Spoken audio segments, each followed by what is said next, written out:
اعوذ باللہ من الشیطان الرجیم بسم اللہ الرحمن الرحیم نحمد ونصلی علی رسول الکریم وعلی آلہ وصحبہ ذریۃ اجمعین رب اشرح لی صدری ویسر لی امری واحلل عقدۃ من لسانی یفقهوا قولی واجعل لی وزیرا من اہلی آمین یا رب العالمین سبحانک لا علم لنا الا ما علمتنا انک انت العلیم الحکیم اللہم الہمنی رشدی واعذنی من شر نفسی آمین یا رب العالمین۔ الحمدللہ بات کر رہے ہیں کہ شیطان جو ہے وہ انسان کو کیسے کیسے ورغلاتا ہے۔ تو ہم نے سب سے پہلے بات کی تھی کہ الحاد کیا ہوتا ہے، جسے ہم لوگ کہتے ہیں ایتھزم، کہ انسان کیسے ایتھزم کا شکار ہوتا ہے، شیطان کیسے اس کو پھنساتا ہے الحاد میں۔ پھر ہم نے اس کی اقسام اور وجوہات کا ذکر کیا تھا۔ پھر اس کے بعد دوسرا لیکچر ہم نے کیا تھا شرک کے بارے میں، شرک کیا ہے، شرک کی اقسام کیا ہے، شرک اکبر کیا ہے، شرک اصغر کیا ہے۔ اور آج ہم لوگ انشاءاللہ بات کریں گے کہ شیطان کا جو تیسرا وار ہے کہ شیطان کیسے انسان کو اپنی میں کا شکار کرتا ہے۔ لیکن ہوتا یہ کہ شیطان یہ چاہتا ہے کہ انسان کسی نہ کسی طرح جہنم میں جائے، یہ اس کا باٹم لائن ہے، یہ اس کی زندگی کا جتنا بھی اس کے پاس وقت ہے اس کا یہی گول ہے کہ وہ یہ چاہتا ہے کہ بس انسان کامیاب نہ ہو، انسان کسی نہ کسی طرح جہنم میں چلا جائے۔ اگر ہمیشہ کے لیے نہیں تو کم از کم بہت لمبے عرصے کے لیے، بہت لمبے عرصے کے لیے تو کم کے لیے، یعنی کچھ بھی ہو بس جہنم میں اس کا جانا بڑا ضروری ہے۔ اس جال کو شیطان ایسے بنتا ہے کہ اس میں اس نے ڈفرینٹ چیزیں رکھی ہوئی ہیں، ڈفرینٹ، آپ سمجھے کہ اس نے چیک پوائنٹ رکھے ہوئے ہیں کہ سب سے اوپر والا چیک پوائنٹ جو ہے وہ شرک اور الحاد کا ہے، کہ سب سے پہلے کوشش یہ ہوتی ہے کہ انسان اس میں پھنس جائے۔ اگر اس میں نہیں پھنسا، اس سے کرتے ہوئے نکل گیا، تو پھر اس کے بعد نیکسٹ چیک پوائنٹ۔ ہم لوگ جو نیکسٹ چیک پوائنٹ کی بات کر رہے ہیں وہ ہمیں کہ انسان اپنی خواہشات کو اپنا خدا بنا لیتا ہے، اور یہ ایک ایسی چیز ہے جس کا اسے پتہ نہیں چلتا۔ اگر اس میں نہیں ملوث ہوتا پھر نیکسٹ چیک پوائنٹ گناہ کبیرہ، اس میں نہیں ملوث ہوتا نیکسٹ چیک پوائنٹ گناہ صغیرہ، اس میں نہیں ملوث ہوتا نیکسٹ چیک پوائنٹ کہ نیکیوں کو مزید ڈیلے کرتا جائے۔ یعنی شیطان نے سارے جو ہے نا وہ اپنے چیک پوائنٹس، اپنے جو ہے نا وہ جال تیار رکھے ہوئے ہیں کہ چھوڑنا نہیں ہے۔ تو آج ہم جس کی بات کریں گے وہ یہ ہے کہ انسان کو شیطان کس طرح اس بات پہ آمادہ کرتا ہے یا کس طرح اس کو پھنساتا ہے کہ تم بہت ہی نیک، بہت ہی شریف، بہت ہی اچھے انسان ہو، اور تم جو صحیح سمجھتے ہو وہی صحیح ہے، اور اگر تم کسی چیز کو غلط سمجھتے ہو تو وہ غلط ہے۔ اللہ تعالیٰ فرماتا ہے سورہ جاثیہ، سورہ نمبر 45 آیت نمبر 23 اللہ تعالیٰ فرماتے ہیں افرأیت من اتخذ الہہ ہوا، کیا تم نے اس شخص کو دیکھا ہے، افرأیت کیا تم نے دیکھا ہے، من اس شخص کو، اتخذ جس نے بنا لیا، الہ خدا، ہواہ اپنی خواہش نفس کو۔ وعلیکم السلام رحمۃ اللہ وبرکاتہ۔ پھر اس کے بعد اللہ تعالیٰ فرماتے ہیں کہ اب یہ جو شخص جو اپنی خواہش نفس کا غلام بن گیا ہے، یا جس نے معبود بنا لیا اپنے خواہش نفس کو، وَأَضَلَّ اللَّهُ اللَّهُ عَلَىٰ عِلْمٍ، اور اللہ نے اسے علم ہونے کے باوجود گمراہ کر دیا۔ یعنی وہ جاہل شخص نہیں ہے، اس کو سمجھ بوجھ ہے، اس کے پاس علم ہے، لیکن اس علم نے اسے کوئی فائدہ نہیں دیا، اور وہ ایسا شیطان کے الجھاوے میں آیا کہ اپنے خواہشات نفس کا عبد بن گیا، غلام بن گیا۔ اب جیسے ہم نے بات کی کہ شیطان کا جو گول ہے وہ یہ ہے کہ ایسے گناہ میں ملوث کرے انسان کو، اگر بڑے گناہوں میں یا بڑے گناہوں میں جس میں بھی، کہ ایسے گناہ میں انسان کو ملوث کرے کہ انسان اس گناہ کو گناہ بھی نہ سمجھے اور اس کے ایمان کا بھی بیڑا غرق ہوتا جائے، اور انسان کو ایک ایسی جگہ پہ لا کے سیٹ کر دے، ایک ایسی جگہ پہ لا کے پھنسا دے کہ اب انسان یہ سمجھے کہ جتنا دین اور شریعت اور احکامات اور قرآن اور حدیث اور سنت جو ہے نا، یہ سب اپنی جگہ بہت اچھے ہیں، لیکن مجھے ان کی کوئی خاص ضرورت نہیں۔ اچھا، اور یہ نا ایک ایسا، یہ عجیب و غریب معاملہ ہے، یہ ایک ایسا معاملہ ہے کہ آپ کسی بھی مسلمان سے پوچھیں نا، انسان سے پوچھیں، وہ کہا نہیں نہیں نہیں، مجھے، میں کہاں، لیکن میں اس میں کیسے ملوث ہو سکتا ہوں۔ اور آپ یہ دیکھیں گے کہ اپنی زبان سے انسان ہمیشہ عاجزی اور انکساری کا ہی رویہ اپنائے گا، رویہ بھی اپنائے گا اور اظہار بھی کرے گا، اپنی زبان سے ہمیشہ عجز، انکساری، جھکے ہوئے، اسی کا اظہار کرے گا۔ لیکن اس کا پتہ کب چلتا ہے؟ اس کا پتہ تب چلتا ہے جب انسان ایک ایسی سچویشن میں آ گیا، یا دین کو چننا ہے یا دنیا کو چننا ہے، اور معاملہ بھی ایسا ہے کہ اگر وہ دین کو چنتا ہے تو دنیا کا کوئی بہت بڑا نقصان ہوگا۔ مثال کے طور پہ ہو سکتا ہے نوکری سے ہاتھ دھونے پڑے۔ اب انسان کی جو نوکری ہوتی ہے نا، آپ بھی جانتے ہیں، میں بھی جانتا ہوں کہ انسان کی پوری زندگی جو ہے نا وہ اس کی اسی کمائی پہ چل رہی ہوتی ہے، یعنی اس میں کوئی دو رائے نہیں ہے۔ یا کبھی ایسا معاملہ ہوگا کہ ایک طرف اولاد ہوگی، ایک طرف صحیح بات ہوگی، یا کبھی ایسا معاملہ ہوگا کہ ایک طرف کوئی بڑی کامیابی کا، جس سے دنیاوی طور پہ کامیاب سودا ہوگا، اور دوسری طرف بڑے دنیاوی طور پہ جو ہے وہ اپنا دینی طور پہ جو ہے وہ آپ پھنس جائیں گے کہ اب میں کیا کروں، چھوڑوں نہ چھوڑوں، لوں نہ لوں، بڑا نقصان ہے چھوٹا نقصان ہے کیا ہے. اب یہ وہ معاملات ہوتے ہیں کہ جہاں پر انسان کا آ کے ایکچوئل ٹیسٹ ہوتا ہے.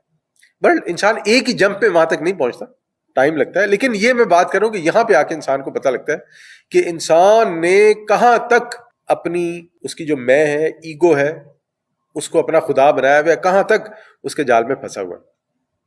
اب جہاں تک دین کی بات ہے نا، جب دین کا معاملہ ہوتا ہے، اور یہ بڑے خطرناک معاملہ ہے، پھر ہم تو دین پہ زیادہ بات کریں گے، کہ شیطان انسان کو اس دھوکے میں ملوث کرتا ہے کہ دیکھو تم ایک پڑھے لکھے شخص ہو، تمہیں کہ استاد وغیرہ کی ضرورت نہیں ہے دین سیکھنے کے، یہ عالم دین کا کیا کام ہے، انہوں نے دنیا ونیا تو کہتے ہیں ان کو پتہ نہیں ہوتا ہے، چھوڑو ان کو، یہ رہنمائی چھوڑو، کتاب اٹھاؤ اور خود ہی پڑھنا شروع کر دو. اور یہ ہے وہ معاملہ کہ جہاں پر انسان ایک ایسے مقام پہ پہنچ جاتا ہے کہ اگر اپنی زبان سے اس کا اقرار کرے نہ کرے، دل کے کہیں کونے خدرے میں بات چھپ جاتی ہے. جو اس کی سب سے بڑی مثالیں میں ملتی ہیں قرآن میں بھی اور حدیث میں بھی، سب سے بڑی مثال تو میں شیطان کی ملتی ہے. جیسے سورہ اعراف چیپٹر 7، یعنی سورت نمبر 7 آیت نمبر 12، اور سورہ 7 سورت نمبر 38 آیت نمبر 76 76. شیطان نے تو سیدھے اللہ تعالیٰ کو کہہ دیا تھا نا، قال کیا کہا، انا خیر من، کہ میں اس سے بہتر ہوں. یا اللہ آپ مجھے اس سے سجدہ کرنے کو کہہ رہے ہیں، میں اس سے کہیں بہتر ہوں. اب جب اگر اس ابلیس کی ہم ہسٹری دیکھیں نا، تو اس کی ہسٹری یہ ہے کہ وہ کوئی جاہل نہیں تھا اور نہ ہی کوئی نافرمان تھا، لیکن اس نے اپنی عبادات کو، اپنے علم کو اپنے اوپر اتنا سوار کر لیا کہ اس کے اندر تکبر بھر گیا، اور ایسا تکبر بھرا کہ نعوذ باللہ اس نے اپنے آپ کو اللہ تعالیٰ کے سامنے لا کے کھڑا کر دیا، جسے کہتے ہیں اللہ تعالیٰ کی کمپیریزن میں کھڑا کر دیا کہ اللہ آپ مجھے یہ کرنے کو کہہ رہے ہیں، مجھے یہ کرنے کو کہہ رہے ہیں. اللہ اکبر. دوسری مثال اس کی ہمیں کیا ملتی ہے؟ دوسری مثال ہمیں اس کی ملتی ہے فرعون کی، کہ اللہ تعالیٰ نے فرمایا نا جب حضرت موسیٰ علیہ السلام کو کہ جاؤ فرعون کی طرف، کیونکہ فرعون طغا بہت زیادہ جو ہے نا، اس میں غرور میں اپنے آپ کو بہت بڑا سمجھنا شروع کر دیا اس نے. اور اللہ تعالیٰ سورہ نازعات میں فرماتے ہیں 79 ورس نمبر 24، اللہ تعالیٰ فرماتے ہیں فقال، اس نے کیا کہا، انا ربکم الاعلی، صرف رب نہیں کہا میں رب تو ہوئی لیکن میں تمہارا سب سے بڑا رب ہوں. اللہ اکبر. اب اس کی تیسری مثال ہمیں قرآن میں کیا ملتی ہے؟ قارون ایک بہت ہی کامیاب بزنس مین تھا، بہت ہی مالدار شخص تھا، اور وہ بھی اسی میں کا شکار ہو گیا.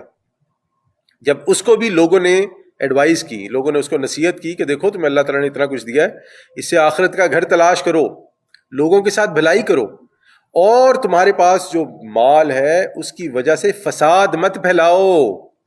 قال، اس نے کہا انما اوتیتہ علی علم عندی، جو کچھ میرے پاس ہے یہ سب میری اپنی سمجھ کی بنا پر مجھے ملا. اللہ تعالیٰ کو کاٹ دیا. اس نے کہا یہ میرا علم، یہ میرے سکلز، بزنس سکلز، یہ میری سوچ، میری اسٹریٹجیز، یہ ہے وہ تمام چیزیں جس کی وجہ سے مجھے یہ سب دیا گیا ہے. یہ اپنی نصیحتیں اپنے پاس رکھو، یہ اپنے معاملات اپنے پاس رکھو، مجھے کچھ بتانے کی ضرورت نہیں. اور نبی صلی اللہ علیہ وسلم نے اس کے بارے میں ہمیں خبردار کیا. بہقی کی حدیث ہے شعب الایمان میں، البہقی، نبی صلی اللہ علیہ وسلم فرمایا ثلاث مہلکات، 3 ہلاک کرنے والی چیزیں ہیں، یعنی کہ 3 چیزیں ایسی ہیں جو ہلاک کرنے والی ہیں، تباہی ہیں، انسان کا بیڑا غرق کر دیتی ہیں. شح مطاع، لالچ کی پیروی، بخل کی پیروی، انسان لالچ میں پڑ جائے. وہواء متبع، خواہشات کی پیروی، خواہش نفس کی پیروی. وَإِعْجَابُ الْمَرْءِ بِنَفْسِهِ، اور انسان کا اپنے آپ پر فریفتہ ہو جانا، اپنی تعریفیں، اپنی بڑائیاں، میں یہ ہوں، میں وہ ہوں، میں ایسا ہوں، میں ویسا ہوں. اور آپ دیکھیں کہ سبحان اللہ، یہ جو نبی صلی اللہ علیہ وسلم نے 3 چیزیں بیان کی ہیں نا، اور اللہ کے رسول کا کلام ہو اور جھوٹ ہو، تو ہو ہی نہیں سکتا. یہ 3 چیزیں واقعی ایسی ہیں کہ یہ انسان کو ایسے زوم میں مبتلا کر دیتی ہیں، ایسے جال میں پھنسا دیتی ہیں کہ اس کے بعد انسان کا وہاں سے نکلنا کوئی اللہ تعالیٰ معجزہ ہی فرمائے تو ہوتا ہے، ورنہ انسان جو ہے نا بڑی بری طرح اس میں پھنس جاتا ہے. اب یہ باتیں سمجھنے کے بعد نا اب ہم سمجھے وہ آیت جو اللہ تعالیٰ نے بیان فرمائی ہے. اللہ تعالیٰ نے فرمایا افرأیت من اتخذ الہہ ہوا، دیکھا ہے تم نے اس شخص کو؟ اب دیکھ لیں ہم اپنے ذہن میں، وہ بھی ہیں، شیطان نے بولا تھا، فرعون نے بولا تھا، قارون نے بولا تھا، جو شخص خواہشات نفس کے پیچھے پڑ جاتا ہے، اپنے آپ پہ فریفتہ ہو جاتا ہے.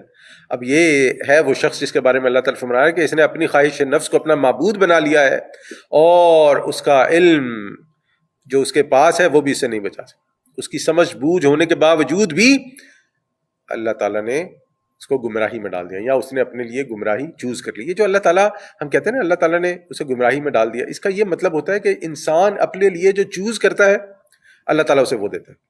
اگر ایک انسان اپنے لیے نیکی چوز کرے گا، اپنے لیے نیکی کو منتخب کرے گا، تو اللہ تعالیٰ اسے اس کی طرف کا راستہ آسان فرما دیں گے، اس کے لیے اس کی طرف چلنا شروع کرے گا اور اللہ تعالیٰ اس کے لیے وہ راستہ آسان فرما دیں گے. اسی طرح اگر کوئی برائی کو اپنے لیے اختیار کرنا چاہتا ہے تو اللہ تعالیٰ برائی اس کے لیے آسان فرما دیں گے. اب یہاں پہ کوئی بندہ یہ کہ یہ کیسے ابھی یہ اللہ تعالیٰ کیوں ہونے دیتا ہے، تو ہم یہ سمجھیں گے کہ اللہ تعالیٰ کی ایک صفت عدل بھی ہے، عادل ہے اللہ تعالیٰ. انسان جو کرنا چاہتا ہے اللہ تعالیٰ اسے کرنے دیتا ہے. دوسری بات یہ کہ ہم اس دنیا میں آئی ٹیسٹ کے لیے ہیں، اللہ تعالیٰ نے ہمیں یہاں پہ بھیجا ہے ٹیسٹ کے لیے. اس کے بعد اللہ تعالیٰ نے ہمارے لیے قرآن کو نازل فرمایا، نبی صلی اللہ علیہ وسلم کو بھیجا، ہمیں بتایا کہ دیکھو بھی آپ کے پاس چوائس ہے، اختیار ہے آپ کے پاس، اچھے کا بھی برے کا بھی. اچھا اختیار کرو گے تو یہ فائدے ہیں، برا اختیار کرو گے تو یہ نقصانات ہیں. تو یہ چیزیں جب انسان دیکھ لے سمجھ لے تو انسان کے لیے اپنے آپ کو جج کرنا آسان ہو جاتا ہے کہ اب میں کہاں کھڑا ہوں اور مجھے اس دنیا میں کیسے اعمال کرنے چاہیے جس کی وجہ سے میں بچ جاؤں. یہ جو اللہ تعالیٰ نے فرمایا نا کہ اپنے خواہش نفس کو اپنا معبود بنا لیتا ہے، تو اس کا مطلب کیا ہے؟ اس کا مطلب اگر ہم سمجھ رہے ہیں تو باقی بات سمجھنی آسان ہو جائے گی. اس کا مطلب یہ ہے کہ انسان کے اچھے یا برے کا معیار اس کا نفس ہو جاتا ہے، کہ جو چیز میری خواہشات کے مطابق ہے وہ اچھی ہے، جو چیز میری خواہشات کے اگینسٹ ہے وہ بری. اگر میری عقل میں بات آتی ہے تو ٹھیک ہے، میری عقل میں بات نہیں آتی ہے تو میں اس کو نہیں مانوں. یہ دوسرا اس کا ایک اور معاملہ بڑا ہوتا ہے، انسان جو ہے نا ہٹ دھرم ہو جاتا ہے. یہ ہٹ دھرمی والا معاملہ بھی بڑا خطرناک ہے کہ آپ ایک بندے کو سمجھاتے ہیں اور وہ کہتا ہے میری نہیں سمجھ میں تو نہیں مانوں گا، میں نہیں مان کے رہا. اور اس کے بعد جب اللہ تعالیٰ نے فرمایا کہ اس کے پاس علم ہے، سمجھ بوجھ ہے، لیکن اس کے باوجود وہ گمراہ ہو گیا، یعنی یہ جو گمراہی ہے نا یہ ایسا ہے گویا اس نے اپنا ایک الگ دین بنا لیا. یعنی اس کے پاس جو احکامات ہیں اللہ تعالیٰ کے، رسول اللہ صلی اللہ علیہ وسلم کے، اس نے ان میں سے پک اینڈ چوز کیا، وہ ایک سراسر اس کے لیے گمراہی بن جاتی. اللہ تعالیٰ آگے فرماتے ہیں ایسے لوگوں کے بارے میں، سورہ اعراف سورہ نمبر 7 آیت نمبر 176. اللہ تعالیٰ فرماتے ہیں وَلَٰكِنَّهُ أَخْلَدَ إِلَى الْأَرْضِ وَاتَّبَعَ هَوَاهُ، لیکن وہ تو دنیا کی طرف مائل ہو گیا اور اپنی نفسانی خواہشات کی پیروی کرنے لگا. فَمَثَلُهُ كَمَثَلِ الْكَلْبِ، ان لوگوں کی مثال ایسی ہے جیسے کتے کی مثال، یعنی ان کی حالت کتے کی سی ہو گئی ہے. کتے کا اپنی زندگی میں ایک سی مقصد ہے کہ اس کی زبان لٹکی ہوتی ہے، جو اسے مل جائے اس نے کھانا پینا. ظاہری بات ہے ایک جانور جو ہوتا ہے اس کے لیے تو کوئی حلال حرام والا معاملہ نہیں ہوتا نا، اس کے لیے تو کھانا ہے یا نہیں کھانا ہے، سونا ہے یا نہیں سونا ہے، باقی جو اس کے معاملات ہیں. تو اللہ تعالیٰ فرما رہی ہیں ایسے لوگ ہوتے ہیں کہ جو کتے کی طرح ہوتے ہیں، کتوں کی طرح ان کی زبان لٹکی ہوتی ہے، ہر وقت وہ جو کتا ہانپتا رہتا ہے نا، ایک عجیب ہانپنے والی اسٹیٹ میں ہوتا ہے. ان کا بھی یہی حال ہوتا ہے، شیطان ان پہ قابض ہو چکا ہوتا ہے، دنیا کے پیچھے بھاگ رہے ہوتے ہیں، دنیا کی محبت میں، دنیا کے لالچ میں ایسی حالت ہو جاتی ہے کہ آپ ان سے جب بھی پوچھیں انہیں ٹینشن نہیں ہوتی ہے. کہ وہ لوگ جنہوں نے اپنا موٹو، اپنا گول یہ بنا لیا نا کہ مجھے $50 ملین ہی چاہیے، یا مجھے جو ہے نا 70-80 جو ہے نا وہ فلانی چیزیں چاہیے، مجھے اپنا یہ چاہیے. آپ اگر دیکھیں گے نا تو ان کے پاس ہر وقت یہی چل رہا ہوتا ہے، میرا یہ زیادہ ہو گیا، میرا یہ کم ہو گیا، میرا یہ اوپر ہو گیا، میرا نیچے ہو گیا، میں دائیں چلا گیا، میں بائیں چلا گیا. بہر اللہ تعالیٰ سب کو اپنے حفظ و امان میں رکھے. جب تک یہ چیزیں حلال کی کمائی سے اور حلال طریقے سے ہو رہی ہیں انشاءاللہ اس میں کوئی بری بات نہیں ہے، لیکن جب دین اس میں سے ہٹ گیا تو پھر اللہ تعالیٰ فرماتے ہیں اس کی مثال کتے کی سی ہے. اب جب انسان شیطان کے اس پھندے میں آ جاتا ہے، وہ اپنے لیے ایسی مجبوریاں بھی گھڑ لیتا ہے جس کے ذریعے سے وہ حرام کو اپنے لیے حلال کرنا شروع کر دے، جس کے ذریعے سے وہ حلال اور حرام کی تمیز کو ختم کر دے. اس کی ایک اور بہت بڑی وجہ ہوتی ہے، جب انسان اس میں کے چکر میں پھنس جاتا ہے نا تو اب انسان کے نا اپنے فلسفے بننے شروع ہو جاتے ہیں، انسان خود بہت بڑا فلسفی بن جاتا ہے، یا انسان ان لوگوں کے فلسفوں کو فالو کرنا، عمل کرنا شروع کر دیتا ہے جن کے پاس دنیا ہی دنیا ہے اور آخرت کا کوئی کام نہیں. اصل کیا ہے؟ اصل ہے ہماری روح، لیکن شیطان نے ہماری ساری توجہ روح کی بجائے کس پہ لگا دی؟ جسم پہ لگا دی. اصل ہے آخرت کی دنیا، لیکن ہماری ساری توجہ کس پہ لگا دی؟ اس دنیا پہ لگا دی. اصل ہے اللہ تعالیٰ کا جو دین، اللہ تعالیٰ کی جو وحی، لیکن انسان نے ہماری ساری توجہ کس طرف، شیطان نے ہماری ساری توجہ کس طرف لگا دی کہ اس کائنات کو ڈھونڈو، اس کو پرکھو، اس کو دیکھو، اس میں کیا کیا ہے، کیا سب کچھ صحیح. لیکن انسان کو شیطان نے ان تمام جو روحانیات ہیں، جو اصل کرنے کے کام ہے، اس سے ہٹا کر ساری دنیاوی چیزوں کی طرف لگا دیا. کہ اگر انسان ان فلسفوں میں پڑھنا شروع ہو جائے جو دین کے خلاف ہیں، یا اگر انسان اپنی میں پڑ جائے تو وہ ایسے فلسفوں کو گھڑنا شروع کر دیتا ہے یا فالو کرنا شروع کر جاتا ہے دین کے خلاف. اور اس کا ایک اور بڑا مسئلہ یہ ہوتا ہے انسان کا اپنی میں پڑ جانے کا. انسان قرآن و سنت اور احادیث کی اپنی مرضی کی تعویلات شروع کرتا ہے، مرضی کی. پتہ اسے ککھ نہیں ہوتا ہے، دین اس نے سیکھا نہیں ہوتا ہے.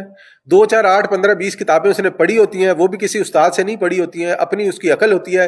اور اس کے بعد وہ دین کا ایسا بیڑا غرق کرتا ہے، ایسے وہ زنا بڑا اچھا لفظ استعمال کرتا ہے، ایسی ٹانگ توڑتا ہے. وہ کوئی آیت اٹھا کے کہیں پہ فٹ کرتا ہے، کوئی حدیث اٹھا کے کہیں پہ فٹ کرتا ہے، اور جو اللہ تعالیٰ کے احکامات ہوتے ہیں ان کا تیا پانچا کر کے رکھ دیتا ہے. اور اپنی طرف سے بہت بڑا فلسفی ہوتا ہے، اپنی طرف سے کوئی بہت بڑا عالم دین ہوتا ہے. اب یہاں پر یہ کہ یہ سب شروع کیسے ہوتا ہے، یہ سارا معاملہ شروع کہاں سے ہوتا ہے؟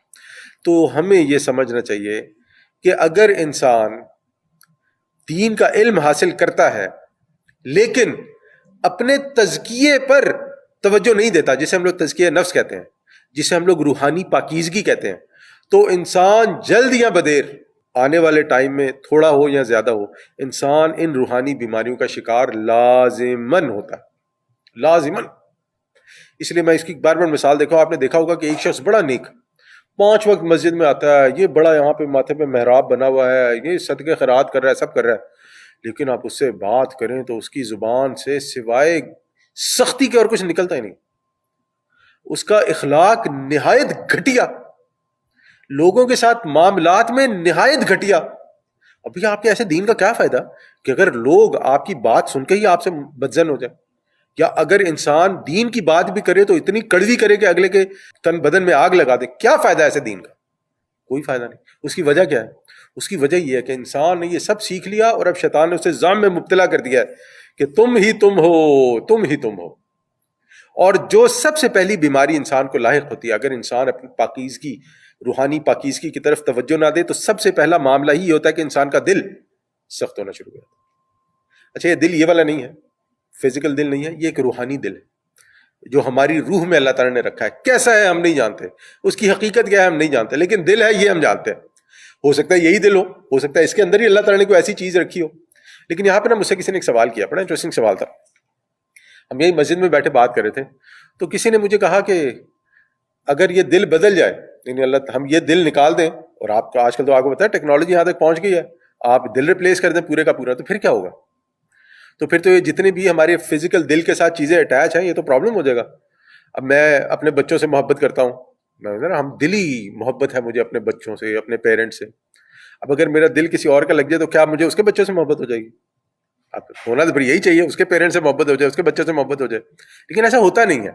تو نا اس لیے ہم سمجھیں کہ جب اللہ تعالیٰ دل کو ریفر کرتے ہیں، نبی صلی اللہ علیہ وسلم دل کو ریفر کرتے ہیں، تو روحانی قلب ہے.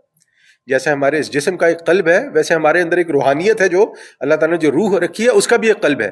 کیسا ہے ہم نہیں جانتے، اللہ عالم، اس کے بارے میں ہمیں نہیں پتا. تو بہرحال یہ جو انسان کے دل، جو انسان کا دل ہے نا، جو انسان کے روحانی دل ہے نا، وہ سخت ہونا شروع ہو جاتا ہے. اور نبی صلی اللہ علیہ وسلم نے فرمایا بخاری اور مسلم کی روایت میں، الا خبردار ہو جاؤ، وَإِنَّ فِي الْجَسْدِ مُضْغَةً، کہ انسان کے دل میں ایک ٹکڑا ہے، ایک لوتھڑا ہے، اذا صلحت، اگر وہ صحیح ہے، صلح الجسد كله، تو انسان کا تمام جسم ٹھیک ہو جائے گا. واذا فسدت، اور اگر وہ ٹکڑا فسادی ہو گیا، خراب ہو گیا، فسد الجسد كله، تو انسان کا پورا جسم جو ہے وہ فسادی ہو گیا، خراب ہو گیا. اور پھر نبی نے فرمایا الا خبردار ہو جاؤ، سن لو، آگاہ ہو جاؤ، وہی القلب، وہ دل. تو یہ دل والا معاملہ اتنا ضروری ہے کہ اگر ہم اپنی روحانی پاکیزگی پر، اپنے دل کو صاف کرنے پر، اپنے دل کو صحیح رکھنے پر توجہ نہیں دیں گے، تو ہم اپنے لیے مصائب اور مشکلات کو بڑھاتے رہیں گے. اور ہم سب نے وہ حدیث سنی ہے، بڑی مشہور حدیث ہے، جس میں نبی صلی اللہ علیہ وسلم نے فرمایا کہ جب انسان گناہ کرتا ہے تو کہاں دبا پڑتا ہے؟ دل پر، کالا دبا دل پہ پڑ جاتا ہے. اگر توبہ کرتا ہے تو اللہ تعالیٰ اس دبے کو صاف کر دیتا ہے، اور اگر توبہ نہیں کرتا تو گناہ پہ گناہ کیا جاتا ہے. اور کیا ہوتا ہے اس کے بعد؟ اس کا دل پورے کا پورا کالا ہو جاتا ہے. اور جب دل پورے کا پورا کالا ہو جاتا ہے تو انسان گیا بیڑا غرق، پھر کوئی شرم نہیں، کوئی حیا نہیں. اور اسی لیے ہم دیکھیں گے کہ جب انسان کا دل سخت ہو جاتا ہے نا، تو انسان کے اندر جو سب سے پہلی چیز آتی ہے وہ ہوتی ہے بے شرمی اور بے غیرتی. اسے آپ کوئی بھی نام دے دیں, یعنی آپ اس کی کوئی بھی ایکسپلینیشن لے لیں, اس کی آپ تکے سے بھی ایکسپلینیشن کریں گے تو صحیح ہوگی. انسان ایک نمبر کا بے شرم اور بے غیرت بن جاتا ہے. کوئی چیز اس پہ اثر نہیں کرتی, کوئی نصیحت اس پہ اثر نہیں کرتی, گناہ پر کوئی شرمندگی نہیں ہوتی انسان. اور میں پھر وہی بات کہوں گا, یہ ایسے لوگ نہیں ہیں جو ناپید ہو گئے. آپ کہیں گے وہ پتہ نہیں کہاں, وہ اپنے ارد گرد نظر ڈالیں, آپ کو ابھی 10-15 لوگ جو ہے نا وہ آپ کے ذہن میں آ جائیں. چلو 10-15 زیادہ ہو جائیں گے, 2-4 تو آ ہی جائیں گے کہ آپ انہیں سمجھا رہے ہیں وہ اللہ کے بندے غلط ہے, وہ اللہ کے بندے نہ کرو, اللہ سے ڈرو, اللہ سے ڈرو. وہ کہتا ہے تم نے اپنے اعمال کا جواب دینا ہے, میں نے اپنے اعمال کا جواب دینا ہے, تم اپنا کام رکھو, مجھے مت سکھاؤ میں نے کیا کرنا.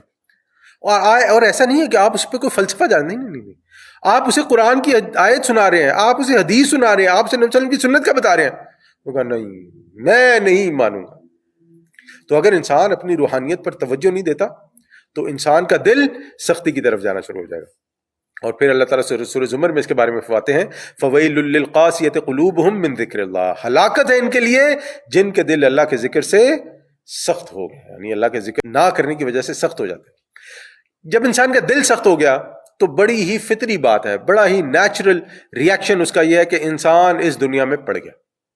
As simple as that. انسان کے اندر دنیا کی محبت پیدا شروع ہوگی. اس لیے اللہ تعالیٰ سورہ الاعلیٰ میں فرماتے ہیں 87 آیت نمبر 16 اور 17 میں بل تؤثرون الحیات الدنیا, بلکہ تم دنیا کی زندگی کو ترجیح دیتے ہو. پھر اللہ تعالیٰ نے ساتھ ہی فرمایا والآخرۃ خیر وابقا, حالانکہ آخرت بہتر اور ہمیشہ رہنے والی ہے. دنیا کی زندگی کتنی ہے, 30 40 50 60 70 80, اور 70 80 سال جینا اتنا بڑا مسئلہ نہیں ہے آج کل. 70 80 سال کس طرح جیتا ہے یہ بہت بڑی بات ہے. ورنہ آپ دیکھیں کہ اللہ تعالیٰ کی اگر انسان پر رحمت نہ ہو تو انسان جو ہے وہ 10 سال جو ہے وہ ویل چیئر پہ بیٹھا رہتا ہے, اٹھ نہیں سکتا, باتھ روم نہیں جا سکتا, اپنے کام خود نہیں کر سکتا, کہنے کو اس کی عمر 80 85 سال ہوتی ہے یا 70 سال ہوتی ہے. اور یہاں پر نا ایک اور چیز ہم توجہ دیں گے, ایک اور چیز کی طرف. اب دیکھیں انسان کے جو پرائم ڈیز ہوتے ہیں نا, جو انسان کی پرائم لائف ہوتی ہے نا, وہ اس کی آپ سمجھے کہ 18-20 سال سے شروع ہوتی ہے اور تقریباً 55 50 60 70 تک, یعنی 60 70 تو زیادہ ہی ہے, لیکن آپ 50 سے 55 تک لگا لیں. چلیں 65 کر لیتے ہیں یہاں پہ, جو دنیا میں جو ریٹائر ہونے کی عمر ہے وہ 65 ہے. یہ انسان کی پرائم لائف ہوتی ہے, اور انسان کے پاس کوئی گارنٹی نہیں ہے کہ وہ 65 سال تک زندہ رہے گا. لیکن انسان کو یہ پتا ہے کہ جو آخرت کی لائف ہے نا وہ ہمیشہ کی, وہ پکی ہے, یعنی کہ ادھر تو جانا ہی جانا ہے, اور ایک بار وہاں گئے نا تو پھر انہیں نہیں مکنا, وہ لائف نہیں ختم ہونی. اب سوچیں کہ کون عقل مند ہوگا کہ جو ان 65 سالوں کو ایسے استعمال کرے کہ اس کی نہ ختم ہونے والی جو لائف ہے اس میں اس کے پاس اللہ تعالیٰ کی بے شمار نعمتیں ہوں, یا انسان ان 18 سے 65 سال کی لائف کو ایسے استعمال کرے کہ وہ دنیا میں تو سب بنا لے. اور آپ ایک چیز اور دھیان میں رکھیں گے کہ آپ یہ انسان جو اس دنیا میں سب بنانے کے لیے محنت کرتا ہے نا, اس میں رہتا کوئی بہت زیادہ نہیں ہے, کیونکہ وہ اپنی زندگی میں روز 8 سے 12 گھنٹے صرف کام ہی کرتا رہتا ہے. جو چھٹی والے دن بھی ہوتے ہیں نا اس میں بھی اسے گھر کے کام ہی ہوتے ہیں. وہ کوئی بیٹھ کے جو ہے نا ٹانگ پہ ٹانگ رکھ کے کوئی ریلیکس نہیں کر رہا ہوتا. گھر کا جو ہے نا وہ بیسن خراب ہو گیا ہے, وہ گاڑی کا ٹائر خراب ہو گیا ہے, وہ فلانے کی وہ چچی کی بیٹی کی شادی ہے, فلانا ادھر کام ہی کر رہا ہوتا ہے انسان 18 سے لے کے 65 سال تک. ہم اسی کی بات کرتے ہیں. اور اگر کوئی قسمت والا ہو تو اسے آخری 10 سال جو ہے نا 65 کے بعد کوئی 5 10 15 سال جو ہے نا اسے مل جاتے ہیں. لیکن وہ 12 15 سال بھی کون سے ہوتے ہیں جب انسان کی ساری, جسے کہتے ہیں نا اس دنیا نے نا انسان کو بالکل سے نچوڑ کے رکھ دیا ہوتا ہے. وہ ایک میرے دوست اللہ تعالیٰ نے خوش رکھے بڑی اچھی مثال دیتے ہیں. وہ کہتے ہیں ہمارا معاملہ یہ ہے دین کے بارے میں کہ وہ آپ نے دیکھا نا پاکستان میں وہ جو رو نکالنے والی مشین ہوتی ہے, اس میں جو گنا ڈالتے ہیں نا تو وہ پہلی بار گنا ڈالتے ہیں سیدھا جاتا ہے, پھر اس کے بعد وہ جو گنے کا بچ جاتا ہے نا پھر اسے ڈبل کرتے ہیں, پھر ڈالتے ہیں, پھر جو ہوتا ہے وہ نکل جاتا ہے, پھر اس کے بعد اسے ٹرپل کرتے ہیں, تیسری بار فولڈ کرتے ہیں, پھر ڈالتے ہیں, جب کچھ نہیں بچتا نا تو پھر اسے پھینکتے ہیں. تو اس نے کہا کہ ہمارا بھی نا دین کے معاملے میں یہی چکر ہے کہ دنیا کے لیے جو ہے نا جب بالکل ہمارا بھس نکل جاتا ہے نا, بالکل بھس نکل جاتا ہے, بھس بچ جاتا ہے نا, ہم کہتے ہیں ہاں اب کیا کرنا ہے بتاؤ, دین کا کون سا کام رہ گیا. میں سب کی بات نہیں کر رہا, لیکن ہماری عموماً زیادہ تر لوگوں کا یہی معاملہ ہے کہ دین کا حال یا دین کا معاملہ انہیں تب یاد آتا ہے جب جتنا پرائم ٹائم ہے وہ سب دنیا کے لیے لگا چکے ہوتے ہیں. اچھا یہاں پر اب یہ بات ذرا امپورٹنٹ ہے. اب یہاں پر کوئی یہ کہے کہ آپ یہ کہہ رہے ہیں کہ دنیا چھوڑ دو, نہیں, ہم یہ نہیں کہہ رہے کہ دنیا چھوڑ دو, بالکل نہیں. ہم یہ کہہ رہے ہیں کہ ہر وہ کام جو انسان اپنی زندگی میں دین کے مطابق کرتا ہے وہ عبادت ہے. انسان اپنے بچوں کے لیے کرتا ہے عبادت ہے, بیوی سے محبت کرتا ہے عبادت ہے, پیرنٹس کے لیے کرتا ہے عبادت ہے, گھر بناتا ہے عبادت ہے, نوکری کرتا ہے عبادت ہے, بزنس کرتا ہے عبادت ہے. اگر دین کے دائرے کے, شریعت کے دائرے کے اندر ہے تو, اگر نہیں ہے تو عبادت نہیں.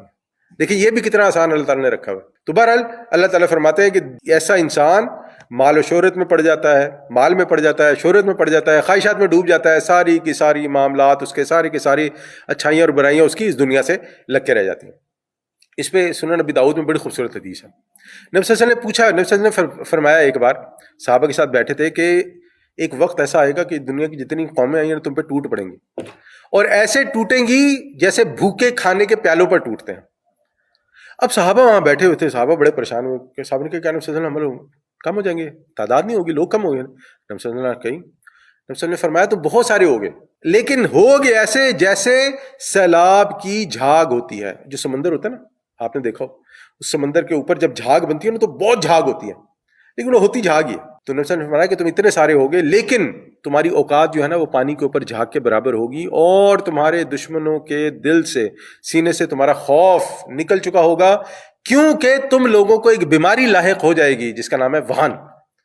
تمہیں وہن کی بیماری لاحق ہو جائے گی. اب جب صحابہ نے یہ پوچھا نا, صحابہ نے یہ سنا نا, تو صحابہ پریشان ہو گئے. پوچھا نبی صلی اللہ علیہ وسلم یہ کیا ہے وہن کی بیماری؟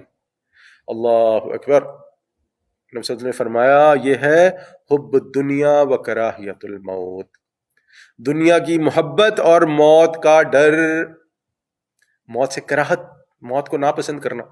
دیکھیں ایک ہے موت کا فطری خوف, مجھے بھی ہے, آپ کو بھی ہے, سب کو ہے, یہ ایک اور بات ہوتی ہے. لیکن موت کا ڈر, موت کو ناپسند کرنے سے یہ مراد ہے کہ یار میں یہ سب چھوڑ کے چلا جاؤں گا, میں نے اتنی محنت کی ہے, میں سب گیا. ہاں بھائی سب جائے گا, کوئی اس دنیا میں ہمیشہ کے لیے نہیں آیا, کوئی اس دنیا میں ہمیشہ کے لیے نہیں رہتا, سب جائے گا, سب جائے گا. ہم سے پہلے بھی چلے گئے, ہم نے بھی جانا ہے, ہمارے بعد والوں نے جانا ہے, کوئی نہیں بچے گا. اب تو یہ جو موت کا ڈس لائک ہے نا, یہ ہے انسان کو, یہ ہے وہ پرابلم. جو انسان چاہتا ہے, یا جو بیماری انسان کو اس بیماری میں مبتلا کرتی ہے کہ انسان آخرت کو بھول جاتا ہے, اور تمام کا تمام معاملہ اس کا یہ دنیا بن جاتی ہے. اور پھر اس دنیا کو حاصل کرنے کے لیے شیطان کا اگلا وار کیا ہوتا ہے؟ منافقت, نفاق, کہ ظاہری طور پر بہت اچھا دین دین دین دین دین, لیکن جب دنیا آئی تو دین گیا. جہاں بھی دین نے جانا ہے میں تو وہ کروں گا جو مجھے چاہیے ہے, ورنہ میرا نقصان ہو جائے گا. فی قلوبہم مرض, ان کے دلوں میں مرض ہے. فزادہم اللہ مرضا, اللہ نے ان کی بیماری بڑھا دی. جو نفاق میں مبتلا ہو جائے, اپنے اوپر توجہ نہ دے, اپنے نفس کو پاک کرنے پہ توجہ نہ دے, بس پھر یہ نفاق کی بیماری جو ہے نا یہ ایسے ہی ہے جیسے لکڑی کو گھن لگ جاتا ہے, دیمک لگ جاتا ہے, بس پھر یہ دل کو لگی دیمک. اگر وہ ٹرمائٹس کے لیے اسپرے نہ کرے نا, تو وہ جیسے وہ پورا لکڑی اوپر سے بڑی خوبصورت نظر آتی ہے, لیکن اندر سے کھوکھلی ایسے مارے تو ٹوٹ جاتی ہے. بس پھر یہی معاملہ ہے, نفاق کا یہ معاملہ ہے. اوپر سے انسان ظاہری طور پر مسلمان, لیکن اندر سے پیڑا کرے. اور یہ تین بیماریاں نبی صلی اللہ علیہ وسلم نے, ہمیں مشہور حدیث ہے جس میں بخاری اور مسلم کی, نبی صلی اللہ علیہ وسلم نے فرمایا کہ تین بیماریاں, بات کرے گا تو جھوٹ بولے گا, وعدہ کرے گا تو وعدہ خلافی کرے گا, امانت رکھی جائے گی تو خیانت کرے گا. یہ حدیث اٹ سیلف جو ہے نا, تین بیماریاں, یہ اٹ سیلف ایک خطبہ ہے. اور ایک اور حدیث میں بھی چوتھی بات یہ ملتی ہے, بات کرے گا یعنی جھگڑا ہو جائے گا تو گالیاں دے گا, بری بات, گھٹیا گندے الفاظ استعمال کرے گا.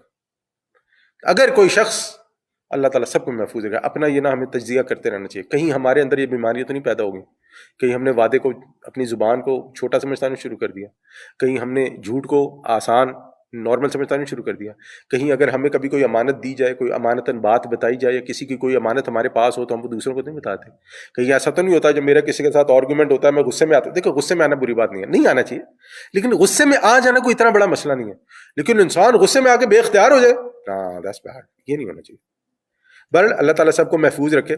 اب جب یہ معاملہ ہوگا تو اب انسان, یہ نفاق کے بعد جو نا, اب انسان کو شیطان مبتلا کرتا ہے کبر میں, کہ تم بڑے ہو باقی حقیر ہیں. چھوٹے موٹے لوگ ہیں, ہمیں چونٹیاں اور جو ہے نا وہ چلنے والے کیڑے مکوڑے, ان کی تمہارے سامنے کیا اوقات ہے. یہ معاملہ نا دو لوگوں میں بہت زیادہ ہوتا ہے. ایک تو ڈیفینیٹلی پیسے والے, یعنی وہ ڈیفینیٹلی وہ ڈیفینیٹ چیز ہے. دوسرا یہ معاملہ بڑا پیدا ہوتا ہے جن کے پاس علم ہو, اور وہ بھی دینی. اللہ اکبر, میں نے ایسا بھی دیکھا ہے, اوہ اللہ تعالیٰ سب کو محفوظ فرمائے, کہ وہ انسان اپنے دینی علم میں ایسا مبتلا ہو جاتا ہے کہ وہ دوسرے کو کافر سے نیچے بات نہیں کرتا. او بھی کافر, او بھی کافر, اس نے یہ کیا, وہ بھی کافر, وہ بھی کافر, وہ ایسا دوسروں کا مذاق اڑانا شروع کر دیتا ہے. او تمہارے بڑے ایسے، او تمہارے مولوی ایسے، او تمہارے فلانے ایسے. انا للہ و انا الیہ.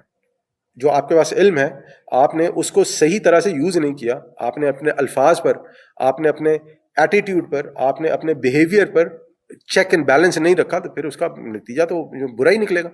تو بہرحال تو یہ جو کبر اور غرور ہے نا، یہ انسان کا بیڑا غرق کرتا ہے. بڑی مشہور حدیث ہے مسلم کی، ہم سب جانتے ہیں. نبی صلی اللہ علیہ وسلم نے فرمایا جس کے دل میں رائی کے دانے کے برابر بھی کبر ہوگا.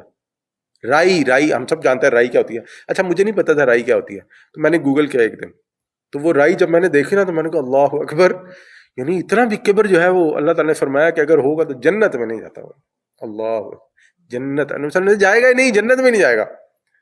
اور نا ہمیں یہ چیزیں نا گوگل کرتے دیکھتے رہنا چاہیے کہ کبر کتنا، وہ رائی کتنی ہوتی ہے اور کیا ہوتا ہے. رائی کتنا، جی میرے خیال سے وہی ہوتا ہے. اس کے بعد جب یہ معاملہ ہوتا ہے تو اب انسان گناہوں کی طرف سے نا اپنے آپ کو غافل کرنا شروع کرتا ہے. یعنی چھوٹے چھوٹے جو گناہ ہوتے ہیں نا اس میں تو اسے کوئی تکلیف نہیں ہوتی، وہ سمجھتا ہے یہ چھوٹا موٹا گناہ ہے، اس سے میرا کیا لینا دینا. اب ایک حدیث ہمیں ملتی ہے، میں دیکھ رہا تھا، حدیث تو محدثین کے نزدیک جو ہے نا وہ ضعیف ہے. ضعیف حدیث سے مراد ہوتی ہے کہ جس کی جو چین آف نریشن ہے اس میں کوئی پرابلم ہو، یا جو متن ہے اس میں پرابلم ہو.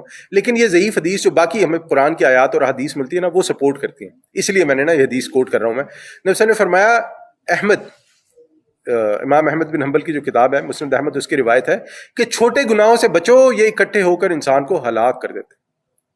چھوٹے گناہ، انسان جن گناہوں کو چھوٹا سمجھتا ہے انسان ان سے بچتا نہیں ہے، وہ سارے اکٹھے ہوتے ہیں، ایکیومولیٹ ہوتے رہتے ہیں اور پھر انسان کا بیڑا غرق، اور انسان جو ہے نا وہ سیدھا جا کھڈے میں گرتا. تو ہم ایسا کرتے ہیں آج کی بات کو ہم یہیں تک رہنے دیتے ہیں. تو ہم اللہ تعالیٰ سے دعا کرتے ہیں جو بھی ہم نے پڑھا اللہ تعالیٰ اس کو سمجھنے کی، اس پر عمل کرنے کی توفیق عطا فرمائے. اس میں جو بھی اچھی باتیں تھیں وہ اللہ تعالیٰ کی طرف سے تھیں. اگر کوئی غلطی تھی، کوئی کوتاہی تھی تو وہ میری کمزوری تھی. اللہ تعالیٰ مجھے معاف فرمائے، اللہ تعالیٰ میری بھی تصحیح فرمائے انشاءاللہ. اب آپ کے پاس